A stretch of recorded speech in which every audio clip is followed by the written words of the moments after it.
KineMaster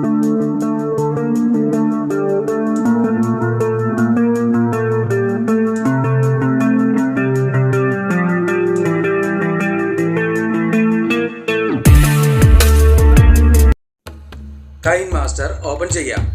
ഒരു പുതിയ പ്രോജക്റ്റിനായി create new കൊടുക്കുക. ഇവയിൽ നിന്നും 9:16 എന്ന ഈ ആസ്പെക്ട് റേഷ്യോ സെലക്ട് ചെയ്ത് ക്രിയേറ്റ് കൊടുക്കുക. നിങ്ങളുടെ ഇമേജ് ഫോൾഡറിൽ നിന്നും സ്ക്രീനിന്റെ ലെഫ്റ്റ് സൈഡിലായി വരേണ്ട ഇമേജ് ഓപ്പൺ ചെയ്യുക. നിങ്ങൾക്ക് ലഭ്യമായിട്ടുള്ള blue and green screen combined video template open ചെയ്യുക. ഈ വീഡിയോയിൽ ഉപയോഗിച്ചിട്ടുള്ള ഇത്തരം എല്ലാവിധ മെറ്റീരിയൽസിനുമായി ഡിസ്ക്രിപ്ഷൻ ബോക്സ് കാണുക. ഓപ്ഷൻ ബാറിൽ നിന്നും സ്പ്ലിറ്റ് സ്ക്രീൻ സെലക്ട് ചെയ്യുക. റെക്ടാങ്കിൾ കൊടുക്കുക. ഓപ്ഷൻ ബാറിൽ നിന്നും ക്രോമ കീ സെലക്ട് ചെയ്യുക. ഇവിടെ ക്ലിക്ക് ചെയ്ത് ക്രോമ ഫംഗ്ഷൻസ് എനേബിൾ ചെയ്യുക. കീ കളർ ഇവിടെ ക്ലിക്ക് ചെയ്ത് ഗ്രീൻ കളർ സെലക്ട് ചെയ്യുക. ഇപ്പോൾ ടെംപ്ലേറ്റിൽ നിന്നുമുള്ള ഗ്രീൻ കളർ നമുക്ക് വേണ്ട വിധം ഇല്ലാതെയായിട്ടുണ്ട്. ടൈം ലൈനിൽ നിന്നും ഈ ഇമേജ് ലെയറിന്റെ ഡ്യൂറേഷനും ടെംപ്ലേറ്റ് ലെയറിന്റെ ഡ്യൂറേഷന് അനുസൃതമായി എക്സ്റ്റെൻഡ് ചെയ്ത് വെക്കുക. ഈ പ്രോജക്റ്റ് എക്സ്പോർട്ട് ചെയ്യുന്നതിനായി ഇവിടെ ക്ലിക്ക് ചെയ്യുക. സേവ് ആസ് വീഡിയോ കൊടുക്കുക. എക്സ്പോർട്ടിംഗ് കഴിഞ്ഞിട്ടുണ്ട്. ഈ വിൻഡോ ക്ലോസ് ചെയ്ത് പ്രോജക്റ്റിലേക്ക് തിരികെ എത്താം. ടെംപ്ലേറ്റ് ലെയറിൽ ക്ലിക്ക് ചെയ്യുക. ഡിലീറ്റ് കൊടുക്കുക. ഇമേജ് ലെയറിൽ ക്ലിക്ക് ചെയ്യുക. റീപ്ലേസ് ബട്ടണിൽ ക്ലിക്ക് ചെയ്യുക.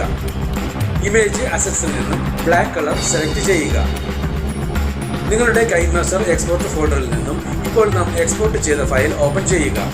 ഓപ്ഷൻ ബാറിൽ നിന്നും സ്പ്ലിറ്റ് സ്ക്രീൻ സെലക്ട് ചെയ്യുക. റെക്ടാങ്കിൾ കൊടുക്കുക. ഓപ്ഷൻ ബാറിൽ നിന്നും ക്രോമ കീ സെലക്ട് ചെയ്യുക. ഇവിടെ ക്ലിക്ക് ചെയ്ത് ക്രോമ ഫംഗ്ഷൻസ് എനേബിൾ ചെയ്യുക. കീ കളർ ഇവിടെ ബ്ലൂ കളർ തന്നെയാണ് സെലക്ട് ആയി കിടക്കുന്നത്. അതുകൊണ്ട് തന്നെ ടെംപ്ലേറ്റിൽ നിന്നുമുള്ള ബ്ലൂ കളർ നമുക്ക് വേണ്ട വിധം പൂർണ്ണമായും ഇല്ലാതെയായിട്ടുണ്ട്.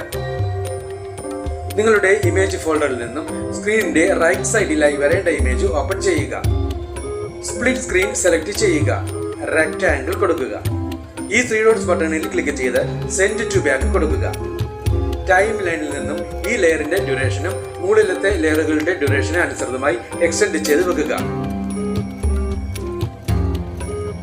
നിങ്ങൾക്ക് ലഭ്യമായിട്ടുള്ള പാർട്ടിക്കിൾ വീഡിയോ ടെംപ്ലേറ്റ് ഓപ്പൺ ചെയ്യുക.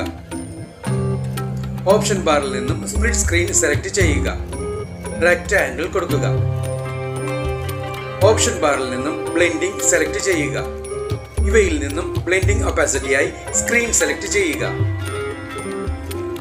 നിങ്ങൾക്ക് ലഭ്യമായിട്ടുള്ള ബോർഡർ ലൈൻ ഇമേജ് ഓപ്പൺ ചെയ്യുക. സ്പ്ലിറ്റ് സ്ക്രീൻ സെലക്ട് ചെയ്യുക. റെക്ടാങ്കിൾ കൊടുക്കുക. ഈ ലെയറിന്റെ ഡ്യൂറേഷനും മുകളിലത്തെ ലെയറുകളുടെ ഡ്യൂറേഷന് അനുസൃതമായി എക്സ്റ്റെൻഡ് ചെയ്ത് വെക്കുക. ഈ ഓഡിയോ ഓപ്ഷനിൽ ക്ലിക്ക് ചെയ്ത് വീഡിയോയ്ക്ക് അനുയോജ്യമായ ഒരു ബാക്ക്ഗ്രൗണ്ട് മ്യൂസിക് സെലക്ട് ചെയ്യുക. ഇവിടെ നമുക്ക് ഈ മ്യൂസിക് സെലക്ട് ചെയ്യാം.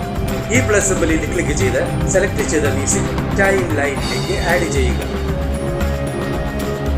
ടൈം ലൈനിലുള്ള എല്ലാ ലെയറുകളുടെയും ഡ്യൂറേഷൻ ഒരുപോലെ തന്നെ ആയിരിക്കുവാൻ ശ്രദ്ധിക്കുക. ടൈം ലൈനിന് മുന്നിലെത്തി വീഡിയോ പ്ലേ ചെയ്ത് നോക്കി ആവശ്യമെങ്കിൽ വേണ്ട മാറ്റങ്ങൾ വരുത്തുക.